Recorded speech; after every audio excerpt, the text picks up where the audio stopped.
Hello, you guys.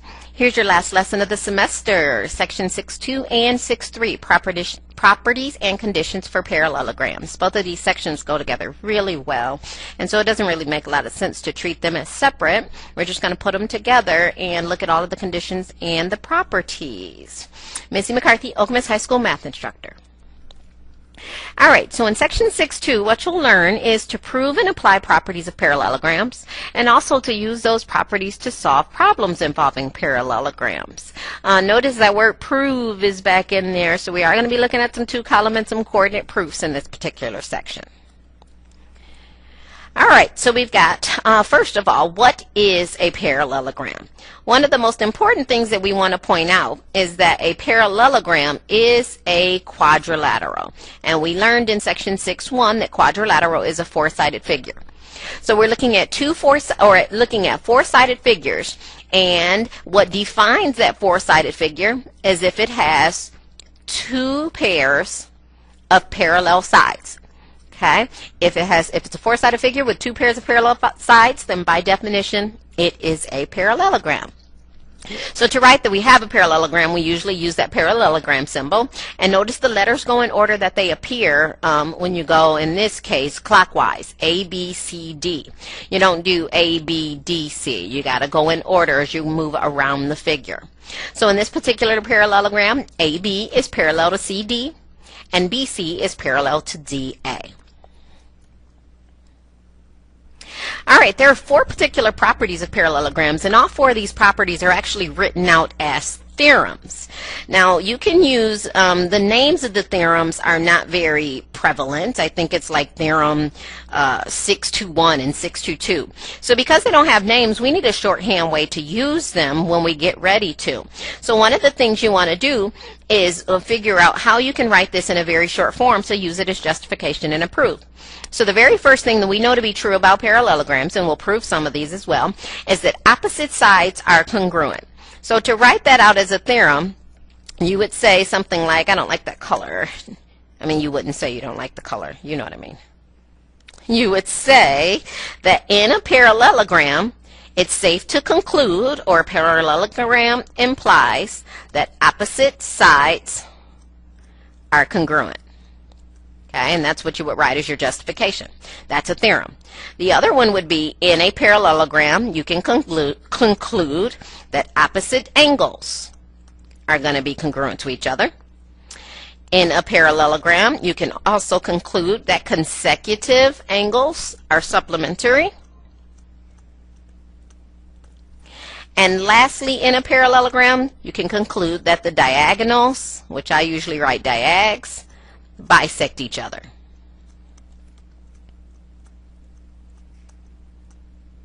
Okay, so that's 1, 2, 3, and 4. All right, so if we keep on going here, we have actually the picture version of these parallelograms. This one actually encompasses property 1 and property 2. Opposite sides are congruent in this guy, and opposite sides are congruent, and also opposite angles are congruent, and that is definitely a parallelogram. In this particular parallelogram, consecutive angles, which are angles that are right next to each other, consecutive angles are congruent. So A and D are consecutive angles, and I slipped, not congruent, supplementary. A and D are consecutive angles, and D and C would also be consecutive, C and B would be consecutive, and B and A would be consecutive. So each pair of consecutive angles would be supplementary, or add to 180. And then lastly, in a parallelogram, the diagonals will bisect each other. So they meet right here at the midpoint, breaking this diagonal perfectly in half, and also this one. And so those are images for the four properties. This would be property 3, and then this would be property 4. So those are images that go along with those properties. All right, let's try to do a quick proof of the supplementary angles one. Now, one thing we have to say is our premise is that we're starting with a parallelogram. So the thing that we are given is that we have a parallelogram A, B, C, D. And then what we're trying to prove in this case is that angle A and angle D, or any pair of consecutive angles, are supplementary. Okay, so we're going to start by saying that in a parallelogram, we know by definition that these opposite sides are parallel to each other. So the very first thing I would do is say, if we were given that it's a parallelogram, that's given. Second thing I would say is that in a parallelogram, we can say that AB is parallel to DC. AB is parallel to DC. And that's by definition of a parallelogram. Okay? It's a quadrilateral with two pairs of parallel sides. So if they're parallel, now AD acts as a transversal. Okay? So then we can say, because AD is our transversal, angle A and angle D are same side interior angles. So we can say angle A and angle D are same side interior.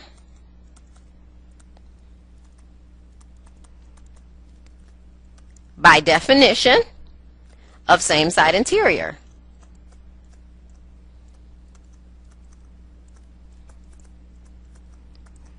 And we can then say, because those segments are parallel and A and D are same side interior, we can say angle A and angle D are supplementary.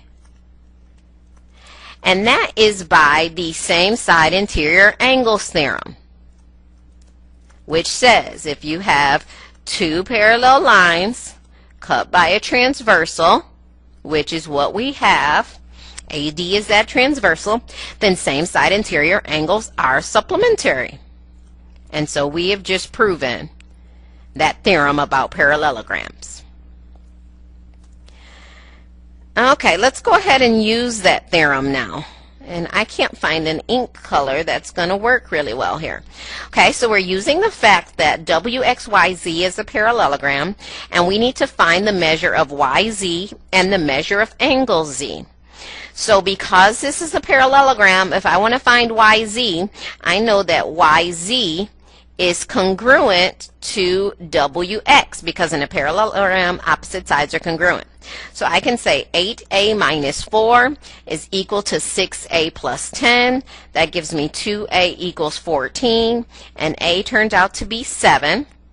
And so if A is 7, YZ is equal to 8 times 7 minus 4. So we get 56 minus 4, and YZ is 52. To find the measure of angle Z, I'm going to use the fact that W and Z are consecutive angles, and therefore they must add to 180. So the measure of angle W plus the measure of angle Z equals 180. So we have 18B minus 11 plus 9B plus 2 equals 180. And that gives us 27B minus 9 equals 180. 27B equals 189. And if we were to do 189 divided by 27,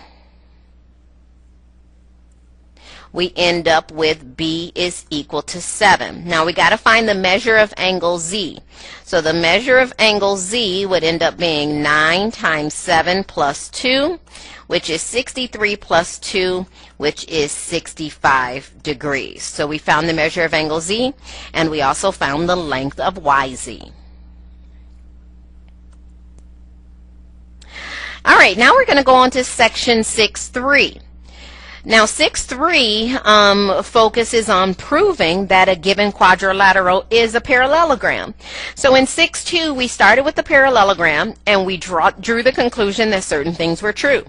In 6.3 we're going to start with things that are true, and we're going to go backwards and try to prove that it's a parallelogram. So essentially everything in 6.3 for the most part is the converse of what we had in 6.2. So the first three theorems, the conditions for parallelograms are: 1, if you have a quadrilateral, a four-sided figure with a pair of opposite congruent sides, they're parallel and they're congruent, then that figure is a parallelogram. So you just need one pair of opposite sides that are congruent and parallel, and you can prove that it's a parallelogram. Also, if you have a quadrilateral with opposite sides congruent, you can prove it's a parallelogram. So that's directly the converse of that very first property we talked about. Here, if you have a quadrilateral where opposite angles are congruent, it's a parallelogram. That's exactly the converse of the second property we talked about. So these are all of the conditions for parallelograms. And those are our first three. Quadrilateral with a pair of opposite sides parallel and congruent. Quadrilateral with opposite sides congruent. Quadrilateral with opposite angles congruent. All of those are conditions to prove that a quadrilateral is a parallelogram. Okay, so we're going to prove this one. We've got this figure, KJML, where we know that KL is parallel to MJ, and we also know that KL is congruent to MJ. So we could write a proof to show that this is a parallelogram. So here are our statements, and here are our reasons. Okay, and so one, I'm going to start off by saying KL is parallel to MJ. That's given to us.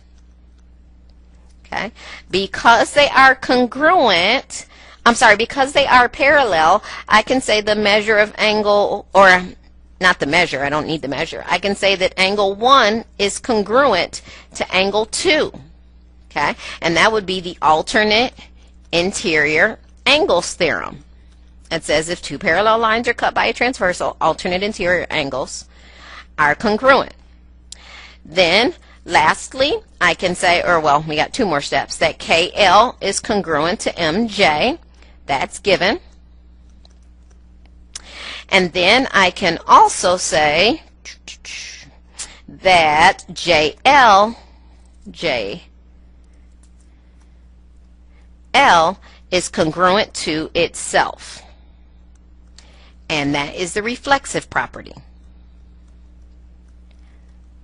So then that means that the triangles are congruent. Triangle KLJ is congruent to triangle MJL by side angle side. Okay, and then that would mean, we got a couple more steps here actually, because we've got to prove, in order to prove that it's a parallelogram, we would have to have these sides be parallel to each other. So, I got it. So we could say that means that angle 3 is congruent to angle 4, and that's by the converse of alternate interior angles. Okay, so then if this angle is congruent to this angle, then that means that 7, that KJ is parallel to LM by the converse of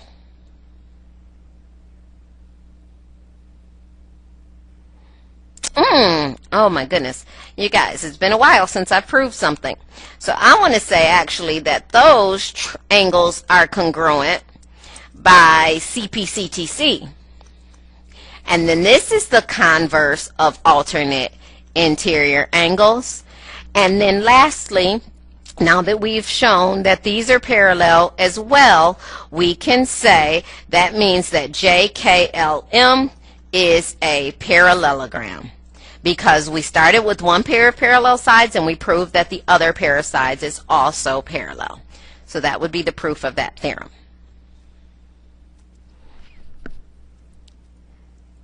Okay, so let's show that JKLM is a parallelogram here. So we've got to use some of those properties.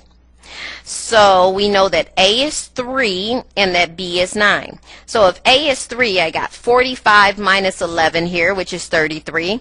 If A is 3, that gives us 30 plus 4, which is 34, and 45 minus 11 is also 34. Yikes. If B is 9, 5 times 9 is 45, plus 6 is 51, and 8 times 7 minus 21 would also be 51.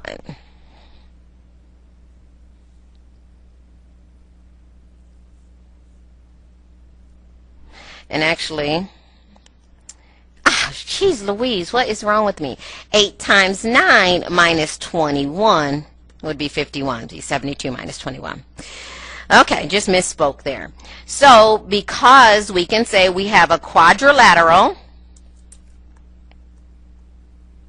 with 2 pairs of congruent opposite sides. And so if you have a quadrilateral with 2 pairs of congruent opposite sides, it is safe to assume then that quadrilateral is a parallelogram.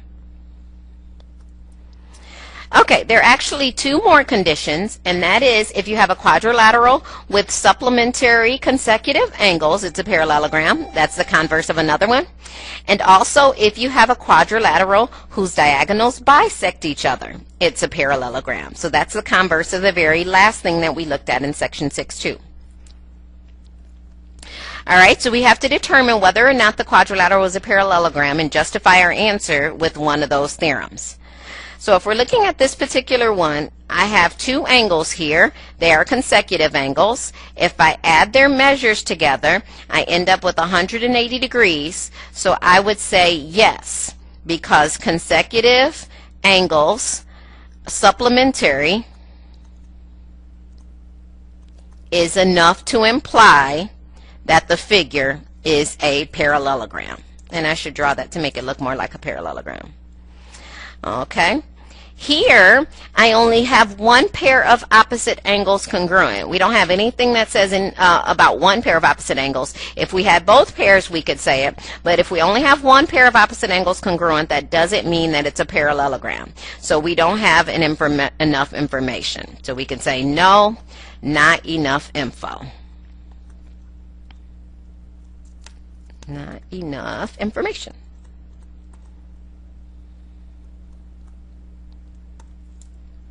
Okay.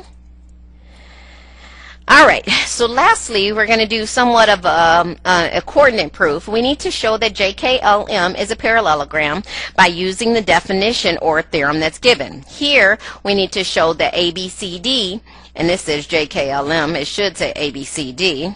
I'm not sure why it says that. So it should say A, B, C, D, and we need to use that theorem 631. Now theorem 631, I believe, says if a pair of opposite sides is congruent and parallel, then the figure is a parallelogram. So I'm going to plot these points really quickly. Okay, so we've got 2, 3. So there's A. Then we've got 6, 2. There's B. 5, 0. There is C. And D is 1, 1. There's D. So here is our figure.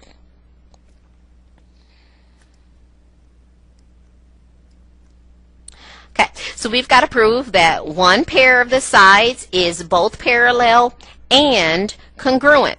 So to prove that they're parallel, I have to show that their slopes are the same. So I'm going to find the slope of AB.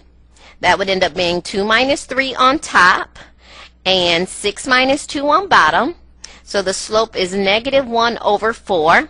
And now I got to find the slope of DC.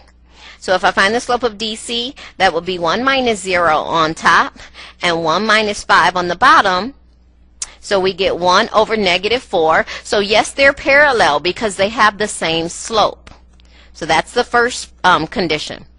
The second thing we have to prove is that their distances are congruent. So we can do the distance from A to B, and that's going to give us the square root of 2 minus 6 quantity squared plus 3 minus 2 quantity squared, which is going to be the square root of 16 plus 1, which is the square root of 17. And then we've got to find the distance from D to C. So that's going to be the square root of 5 minus 1. Got that little extra 1 in there.